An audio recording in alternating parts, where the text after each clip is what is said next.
What's up, guys? Brallus here. I am joined by the one and only Seventh Sword. Yeah. Yeah, and here we are going to talk about Star Wars Jedi Fallen Order. We have our review. So, Seventh Sword, now it's time. Yes. Jedi Fallen Order is developed by Respawn Entertainment, the guys who also made Titanfall and Apex Legends. Published by EA, so it's the first EA game in a long time that is good, looking pretty good. Besides Battlefront 2 post launch, but it's the one of the first single player forays into the Star Wars universe since what, like Jedi Academy. It's pretty surprising that EA was supportive of putting something like this out. But so here it is, it's out. What do you think, Rich? Graphics, let's talk about them. So yeah, the presentation, I have to say, the game looks beautiful. I'm running it on PC in 4K on actually the highest, not the second highest settings, not the Omega Ultra settings. Not on, I think it's Epic or something like that. But I'm on the one below that. But it still looks incredible. This game is actually kind of difficult to run.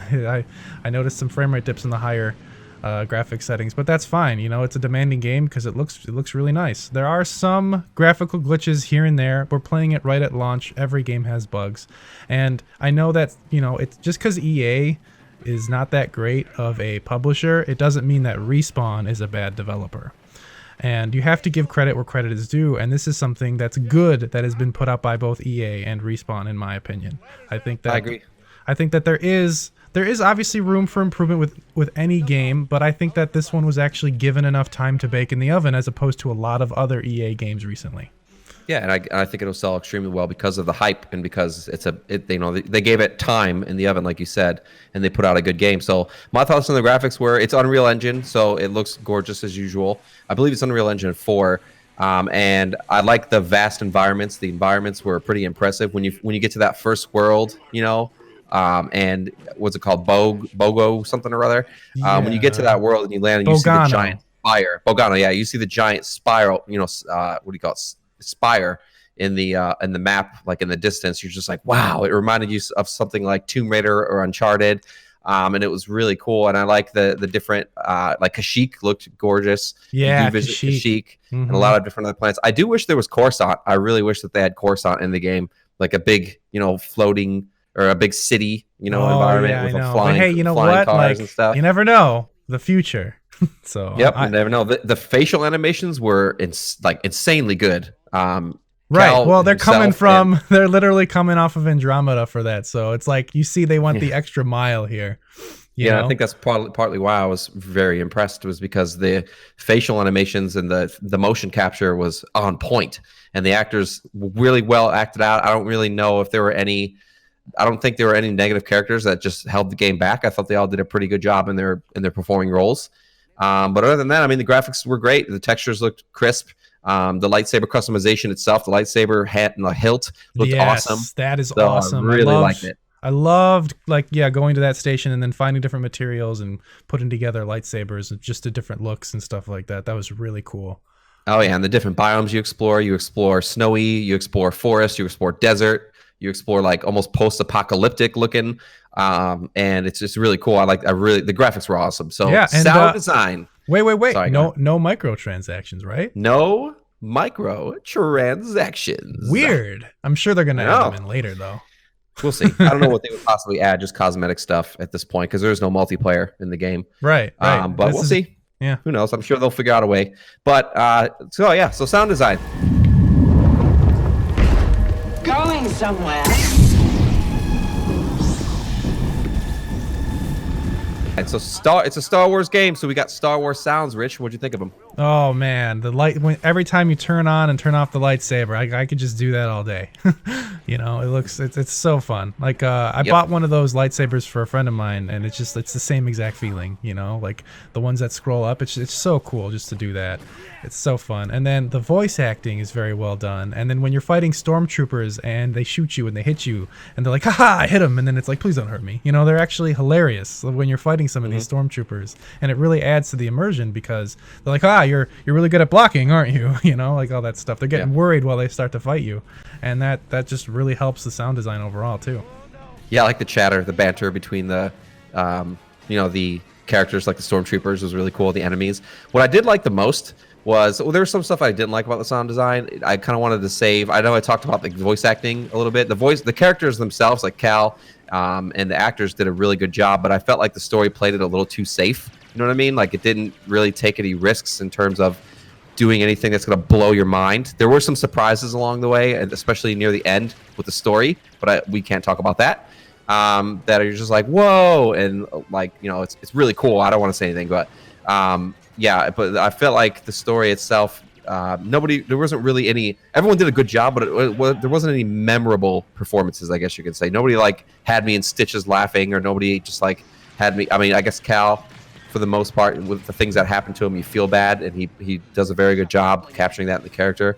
But for the most part, nobody really blew me away. However, what I did like was that the different side characters. I like the side characters and like the little kangaroo guys on the planet Bogano, the little kangaroo things. You know what I'm talking about? Yeah. Those little guys. The sounds that they make. Yeah. Mm-hmm. All the Those enemies, are all really cool. all of the fauna, like all of the monsters and everything sound incredible. The musical scores used were just fantastic choices.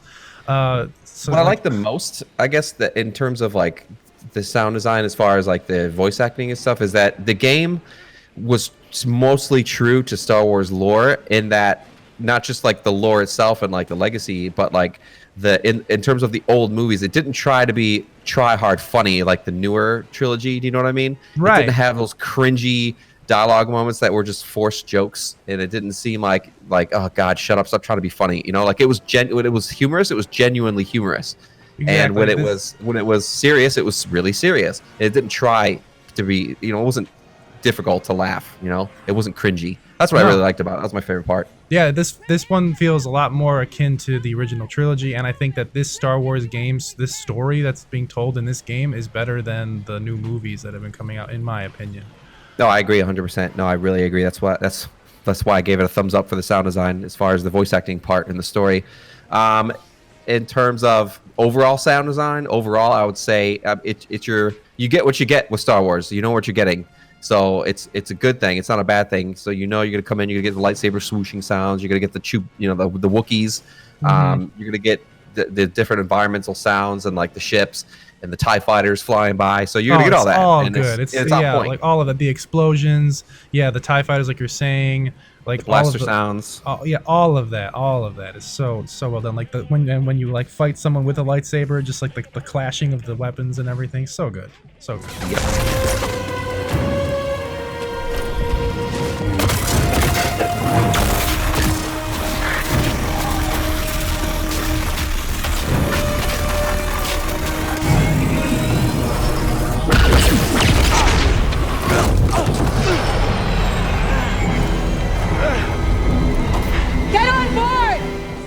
And now, the big one, Rich, the one we have to talk about. This is the one we're going to spend a little bit more time on. Yeah. Gameplay. BD1, stim.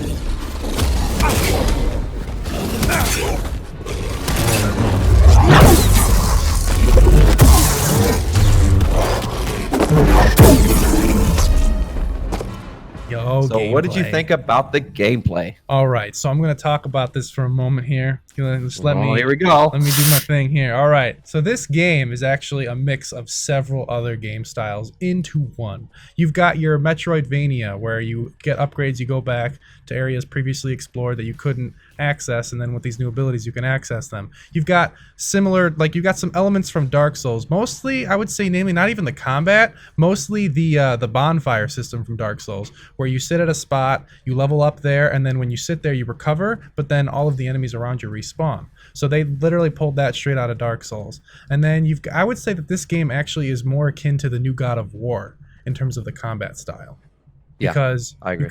It just feels more like that than Dark Souls. And then you've got your Uncharted and Tomb Raider, where you're climbing and you're actually literally exploring some, ancient locations and stuff like that. So it does everything very well. Very well. You got your exploration and all of that, and it just all ties in and flows really, really well. So that's what when I first started the game, I liked it, but I was kind of annoyed and disappointed, I guess, with the. I mean, I still kind of feel it, but I get why they did it. Like the sitting at the the quote unquote meditation spot or bonfire spot, and if you choose to sit there and hit the X button to meditate, I played it on PC, but I was using an Xbox controller.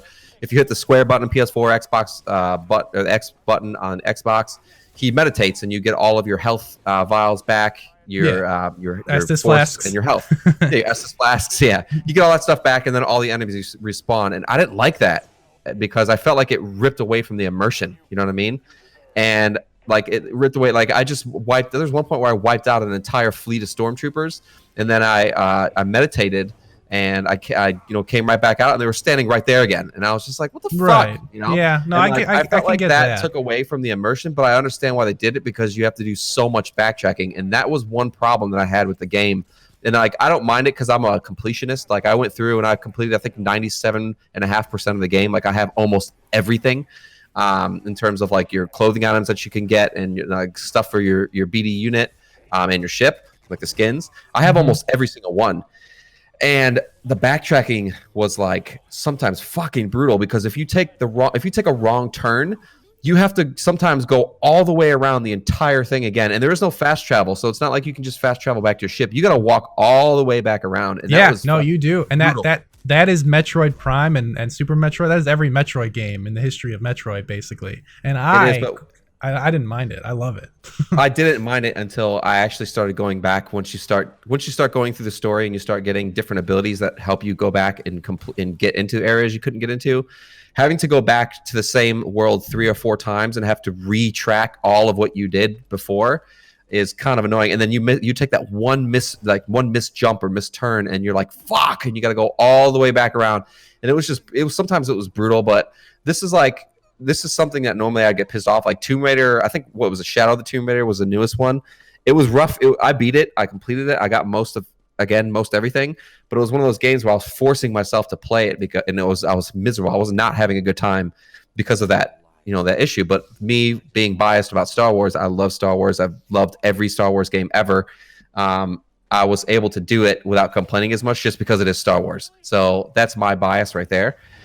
But that sometimes, man, that backtracking was just brutal, and the immersion pull of respawning the enemies was kind of lame. I felt that I understand. I mean, because there are moments too where like I basically went to a group of troopers and I deflected every single bolt back to them, right? And then it's like, oh, I have a point. Went back and sit down. Oh, they're back. Yeah. I get that, but like they have to do that because it's like otherwise the world would be empty, or they have to come up with a new reason why there are troopers here and stuff like that. Exactly. It's tough. You have to they could have just made it an Uncharted experience where you just go through the story and that's it. But they wanted to add the exploration, and the Metroidvania style where you go back and stuff. So they had to do something. With that. It was a jungle. It was a juggle because I'm coming hot off the heels of Jedi Knight, Jedi Academy, which I just rebeat like 2 months ago, and then I played Jedi Outcast. Like I beat all those games several times, so I was hoping for that like linear Star Wars single player experience that was like God of War style, and actually not God of War, more linear, where you didn't have to do so much backtracking. But at the same time, nowadays, I mean, with the production value of how much games cost, you can't really put out a 8-hour game like that and expect it to sell for $60. Right. So I get why they did it, but at the same time, it's just kind of a bummer that we probably won't get a linear Star Wars game like Jedi Knight, Jedi Academy again. You never know. But I mean, it was good. It just had a lot of 2019, 2018, like this generation video game mechanics that were just kind of like, ugh, And it wasn't bad. It wasn't bad. It was just that it just didn't do anything different. It didn't bring anything new to the table. We should touch on 2 things. We should touch on the actual combat and then the puzzles. I think we have to talk about. Okay, let's talk about one thing real quick though. The fucking platforming was so annoying sometimes because I'd be walking along something and he would just fall off, or I'd jump and I'd grab onto a rope and he wouldn't grab the rope. Like there's shit like that. Maybe it was because it took me 23 hours to beat. Yeah. But like, dude, sometimes I'd be like climbing up something and he would just let go and I'd fall and I'd have to like I'd like respawn at the spawn point and have to run all the way back there and refight all the enemies. And there's just some little bugs and glitches like that just like pissed me off when he wouldn't grab something when I was clearly in the line of sight of it, shit like that. But for the most part, it was pretty bug free for me. Yeah, it was. I didn't really have too many platforming issues. I had some, but most of it was my fault, just because I wasn't gauging the distance of the jump properly, or things like that. I had a few issues, like where you would jump, right, on like like on a thing of vines or whatever, and then he would just jump off the wall. But I think that's just because like the game thought I overshot it, even though I should have grabbed onto it. Though there were some weird moments like that. Right. But yeah, like there were just some also minor glitches with just like the way the character moved. I glitched through a wall a few times and I fell like into the map a few times. I did that. That happened to me once. But yeah, I mean, it's kind of standard things from almost any game really at launch, but nothing game breaking, nothing that a simple just reload save didn't, fix right away. So. Right. But this game's also got puzzles, kind of like Zelda as well. So I forgot to mention that in my little monologue in the beginning. Is this also got some Zelda in there with its puzzles, and I think that there are a lot of really cool puzzles in this game, actually. Yeah, a lot of force-based puzzles where you got to move one. You got to push a couple balls around and to the right areas, and make sure that they dock on the right station, so you can move another one or something like that. And then there's ones where you use like the environment, like there's wind tunnels. You had to move the ball around. So yeah, there were some cool puzzles. There were some cool puzzles, some switches, but they weren't too hard. They're pretty easy. The combat, yes, the combat was awesome. The combat was phenomenal. Was fucking hard. At first I was dying so much. I was just like, fuck this game. I hate this game. And then I realized, what difficulty did you play it on? Jedi Master. The hardest one? Yeah. I played it on second hardest one. I believe Jedi Master is the hardest one, right? Because Jedi Knight is the one before. Yeah, I played on Jedi Master, and the shit was brutal. Even the second hardest was pretty brutal. Yeah. So at first, I think I died within the first hour. I probably died like a couple dozen times because I was trying to take on that one enemy in Bogadon or whatever that map is called, that big like frog creature. Oh, I kept trying to take him on. But that was just me learning how the game works and learning that you're gonna have to come back for stuff, later. So I was trying to take on enemies that were way, I guess, above my level, even though there's no leveling system, but just above my skill set and my power. So I had to come back, but I was dying a lot. But for the most part, once I started getting my powers, I was running through motherfuckers like crazy until I got overwhelmed by, numbers. But yeah, it's hard, it's difficult, but I really like the parry. I really like the riposte. I like it's good skillful combat, which I was hoping for because Jedi Academy had skillful combat. You had to be, you had to get behind people. And you had to like get the jump on people if you wanted to win. I was upset that there was no directional combat like in Jedi Knight. If you move left and swing, he swings, from right to left, and then vice versa, and then up and down and stuff like that. But I think it was really really good. It was really tight. What do you think? Definitely, I think so too. So like one more thing I should mention. Sekiro does it's very similar to Sekiro with the parry riposte system. Because if it rewards your perfect blocks and then you can counter right away, and then if you block too much you get tired.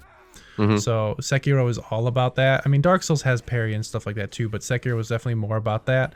And I really enjoyed that when you got the timing right, you basically would just like tear through enemies because that makes sense, And something else that I really liked is that when you slowed down people with the Force, for example, you saw their animations. They had attack commitment. When they're attacking somewhere in some direction, they have to follow through in that attack. They can't just turn mid-attack like even in Dark Souls enemies will do and then hit you. And it's like I hate that. That's so annoying when an enemy will like be in the air, for example, jumping, and then somehow do like a 90-degree turn and then go towards you. This game doesn't have that, which is really cool. Right. I just like that it was challenging, and I like the fact that they, for the most part, they got the lightsaber down on point. Like it'll cut through stormtroopers in one hit, kill them, Right. So, and then you take on the bigger enemies, and you got to remember that a lightsaber is just a little spike of, energy. It's a little laser. So you're not going to just slice things in half in one swing. It really depends on how hard you swing. And, taking on the bigger creatures, you could still kill them pretty quickly. You got to slice them up a little bit. But for the most part, it's all about countering and all about dodging and timing. So, if you're taking on a group of stormtroopers, you could get killed. I got killed by a group of 3 rocket launcher stormtroopers on Kashyyyk. Oh, my goodness. The 3 rocket launcher. Yeah. Geez. You ran into those fuckers, too? Yeah. Yep. So I got killed by those guys. And you can't deflect those rockets back. So it's like... You can't, but you can force pull them in and then force push them back at them. So it's all about being crafty with your force powers. Now, that's one thing I will say about the gameplay. I wish it had more of is force powers, because you only get 3. You get what? You get force push, force pull, and then slow. And I guess throwing a lightsaber doesn't really count, but you can throw your lightsaber too. And you get slow, and that's it. You don't get any more. So I was pretty disappointed because there's no mind trick, there's no lightning, there was no speed, like force speed, and I'm hoping that they add some DLC for that because it just it didn't. I wanted to feel like a badass, like an all-powerful fucking monster. There's a lot of cool badass moments, though. Like there are really cool ones, yeah. Yeah, there's a lot. But I'm just hoping that in the second one or in some DLC later that they add, like expansion pack in a sense, more story with more force powers. Well, that's what any good series will do. So if there is a sequel to this game, then it will add more on top of what is already in this one, and that's the progression. That's what you can hope for. If every game is perfect from the start and has everything you want it, then sequel's not going to do anything for you. Yep. But overall, this is leaving you wanting more, and that's a good thing. It is. Yeah, and that's the thing is that I'm done with it. I'm done with the game, 23 hours. And the reason I'm not 100% done and I'm 97.5 done is because there's some areas that I just missed and I really didn't feel like it was in a couple of the worlds where you've got to go a long way just to get to one area and take lifts and then zip lines. And it's just like I just didn't have the willpower to do it, especially after 23 hours of doing that. So I want more though. I want more story and I want more worlds to explore. I feel like I could do it forever. I know. I already want a sequel, and the game just came out, so it's like, yep. Then I'm like, shit. I beat it already. I might have to beat it again, but I already beat it on Jedi Master, so I don't know what to do. I know. That's how I said. But hey, that was that. It's a fantastic game. I mean, it is. So let's talk about verdict then, Rich. That's pretty much our verdict. It's a fantastic game. Anyone who's a fan of Star Wars, you should probably just pick this game up now. There's no reason not to. I mean, even if you hate EA, I get it. You want to boycott them. You don't like them. I understand. But you have to give credit where credit is due, and they release something that's good. And it's not even just mediocre. It's not even just like at the line. It is really good. Like it's above the line. Support the game. Support Respawn. They make good games. They haven't done us wrong yet. The only blunder they had was with Apex Legends and that DLC that they had, the microtransaction. But that was EA's call. That wasn't Apex's call or Respawn's call. So. If you guys want good games, if we want more good games like this, we got to support these with numbers. We got to give these guys our money, play the game so they see it. And this isn't a shill for the game. It's a genuinely a fucking awesome game. Right. There was more I wanted to see in the game, but for the most part, I really enjoyed it. I'm definitely going to play it again, maybe in like a month or two when maybe they have some more content or just when I'm feeling like doing another 23 hours. But for the most part, it's definitely day one buy for me, 100%. Yeah, I know. We got to show EA that we don't we like single player games. We don't want microtransactions, and we've been doing that. EA has been screwed over on games where they've tried to release crazy microtransactions. They get the message, and hopefully they continue to see that message and don't try to do all that stupid stuff again. That's right. So Star Wars Jedi Fallen Order, definitely worth a buy for me, Brallus. Oh yeah, definitely me too. From the Seventh Sword, got it. 100% recommend. Well, on that note, thanks for everyone for tuning in. If you guys have any, experiences of your own you want to share, anything like that, leave a comment. Let us know what you guys think of the game. If you don't like it for whatever reason, let us know. I mean, we're always about a healthy discourse on the channel. We are called Talk Gaming. We like to talk to you guys, and you'll see a lot in our other videos. We respond to your comments. Obviously, if they're legit comments and not somebody just coming at us saying that we suck or whatever, we might respond still. But for the most part, we like to talk to you guys. So leave a comment. Let us know what you think. And thanks for tuning in. We'll see you guys on the next Talk Gaming review. I'm out. Yep. We'll talk to you guys later. See ya.